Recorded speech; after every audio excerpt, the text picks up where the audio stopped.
नमस्कार, सलाम और जूले। मैं हूं सोनम वांगचुक लद्दाख से।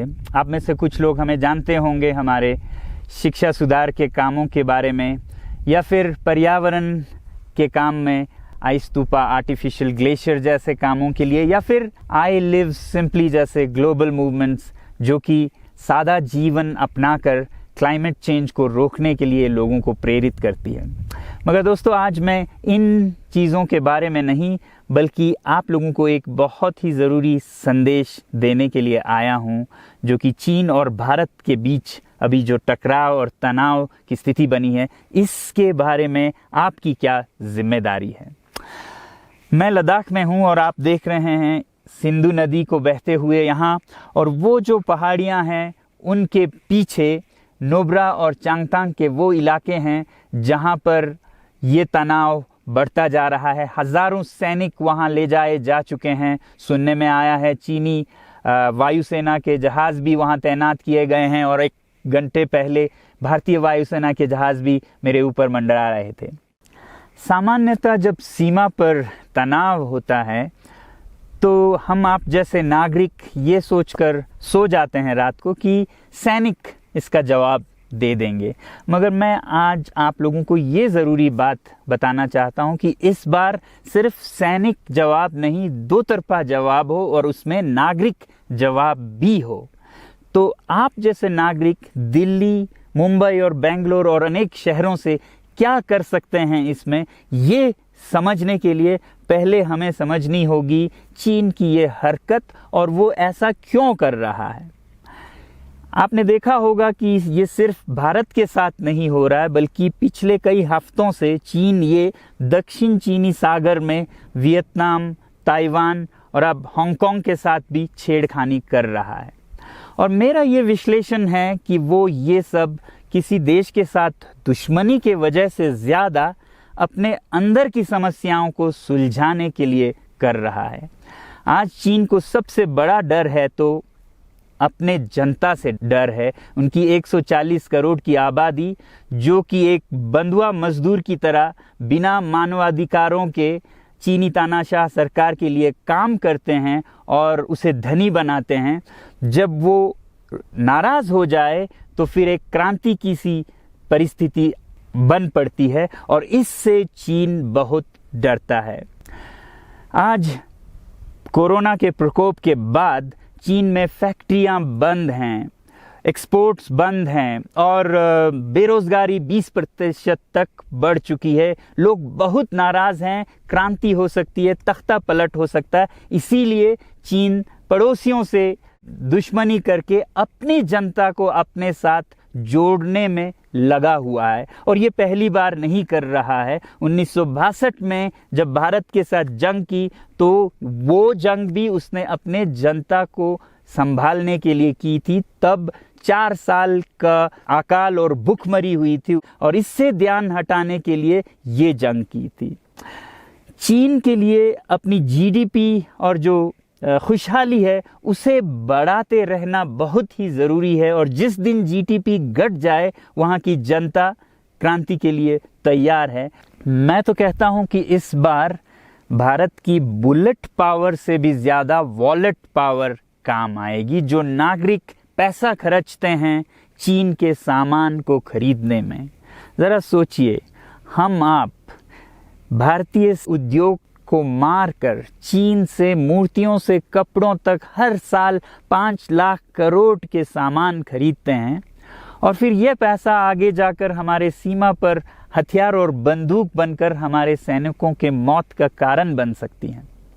तो इसलिए अगर हमारे देश के 130 करोड़ लोग और 3 करोड़ जो भारतीय बाहर के देशों में हैं, सब मिलकर भारत में और बल्कि दुनिया भर में एक boycott made in China movement या अभियान शुरू करते हैं, तो आज दुनिया भर में चीन के प्रति रोष है। हो सकता है कि सारी दुनिया साथ आए और इतने बड़े स्तर पर चीनी व्यापार का बॉयकॉट हो कि चीन को जिसका सबसे बड़ा डर था वही हो, यानी कि उसकी अर्थव्यवस्था डगमगाए और उसकी जनता रोष में आए, विरोध और तख्ता पलट। और अगर हम ऐसा नहीं करते हैं तो कितनी बदनसीबी की बात होगी भारत के लिए, ज़रा सोचिए। एक तरफ हमारे सेना सीमा पर जंग लड़ रही होगी और दूसरी तरफ हम आप चीनी सामान, मोबाइल से लेके कंप्यूटर्स, कपड़ों से लेके खिलौनों तक को खरीद कर उनकी सेना को पैसा भेज रहे होंगे, चीन की सेना को। ये तो हुई हार्डवेयर की बात।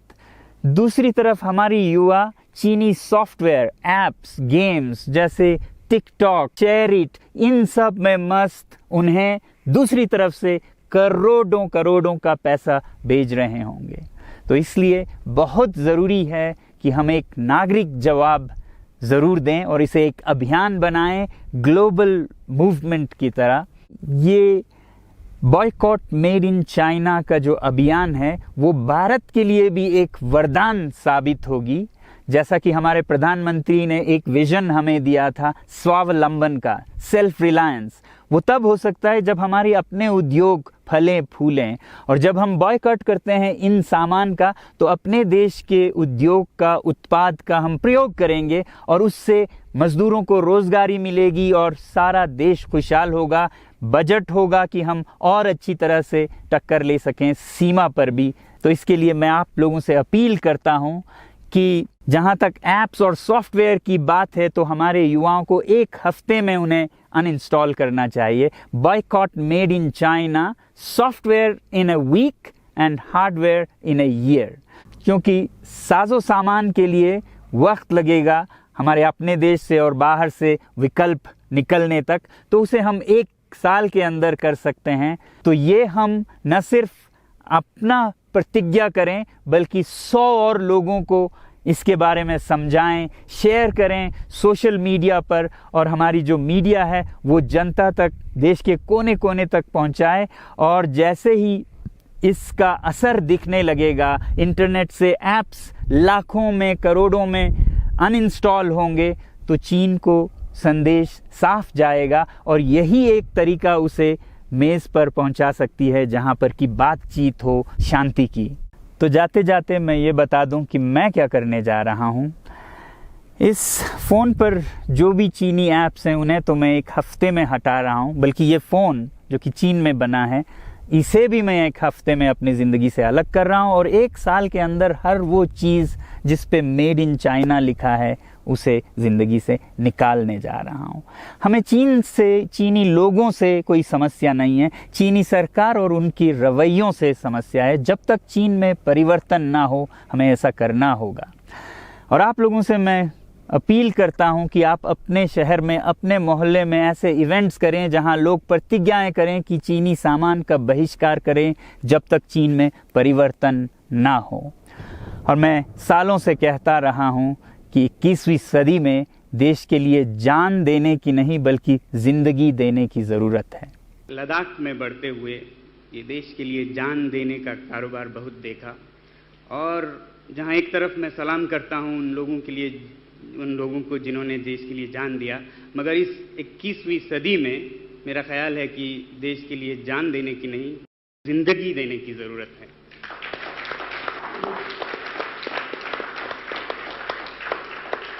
तो आप भी निभाइएगा अपना रोल। जय हिंद।